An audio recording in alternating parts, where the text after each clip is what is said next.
ប្រវត្តិប្រាសាទចៅសាយទេវតាប្រាសាទចៅសាយទេវតា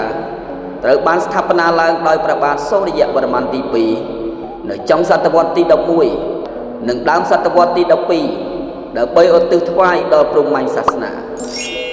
ប្រាសាទនេះនិងប្រាសាទធម្មនន្តមានរូបរាងប្រហាក់ប្រហែលគ្នាប្រាសាទចៅសាយទេវតាស្ថិតនៅលើអក្សរត្រង់ដែលមាន4គូបរៈបណ្ណាល័យឬហោត្រៃមានចំនួន2និងពងសំខាន់មួយប្រាសាទនេះបែរមុខទៅទិសខាងកើត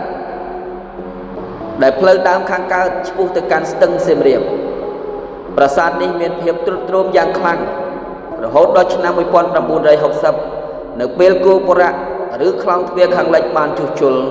ដោយសាលាបារាំងចុងបូព៌ាប្រទេសនិងបន្ទាប់មកត្រូវបានជួសជុលឡើងវិញដោយអ្នកជំនាញប្រទេសចិនបានចប់រួចរាល់នៅឆ្នាំ2009ឈ្មោះចៅសាយទេវតាមិនមានប្រភពបញ្ជាក់ច្បាស់លាស់ទេតែបើតាមការសន្និដ្ឋានរបស់អ្នកស្រុកឈ្មោះនៃប្រាសាទនេះគឺជាឈ្មោះរបស់មេទ័ពម្នាក់ដែលមានស្នាដៃល្អក្នុងការធ្វើសឹកសង្គ្រាម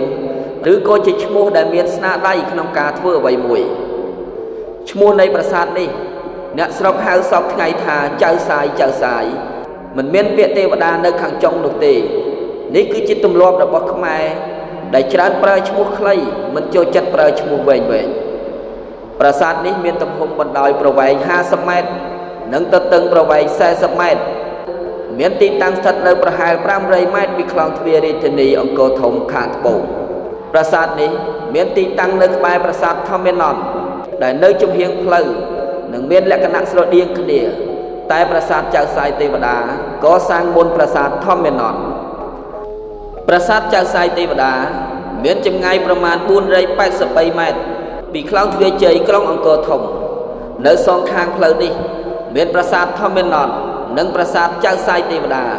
ដែលត្រូវបានកសាងឡើងនៅក្នុងសតវត្សទី12ក្នុងរាជ្យរបស់ព្រះបាទសូរ្យវរ្ម័នទី2ដែលជាព្រះមហាក្សត្រកសាងប្រាសាទអង្គរវត្តបើតាមអាជ្ញាធរជាតិអប្សរាបានឲ្យដឹងថាប្រាសាទទាំងពីរនេះមិនមានសិលាចារឹកអ្វីនិយាយអំពីប្រវត្តិនោះទេប៉ុន្តែអ្នកជំនាញបុរាណវិទ្យាបានសិក្សាតាមរយៈសិល្បៈស្ថាបត្យកម្មនិងចម្លាក់នៃប្រាសាទទាំងពីរនេះដើម្បីដឹងពីសាវតាខ្លះនិងសតវត្សនៃការកសាងប៉ុណ្ណោះ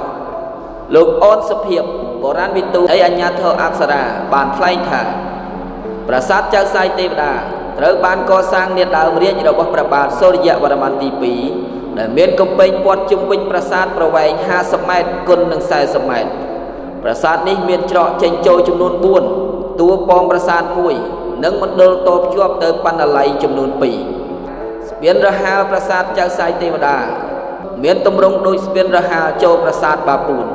ចម្លាក់លម្អនិងរូបអប្សរាជាស្នាដៃសិល្បៈស្ថាបត្យកម្មដូចប្រាសាទអង្គរវត្តអាជ្ញាធរជាតិអប្សរាបានបញ្ជាក់ដែរថា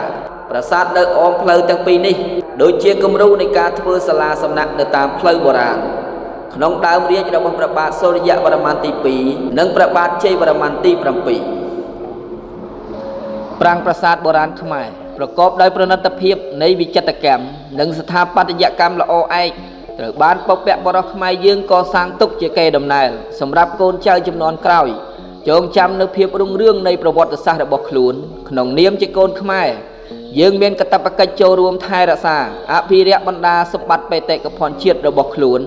និងបន្តលើកដំកើងលើកកម្ពស់មោទនភាពជាតិនេះឲ្យកាន់តែខ្ពស់ឡើងជាលំដាប់តទៅ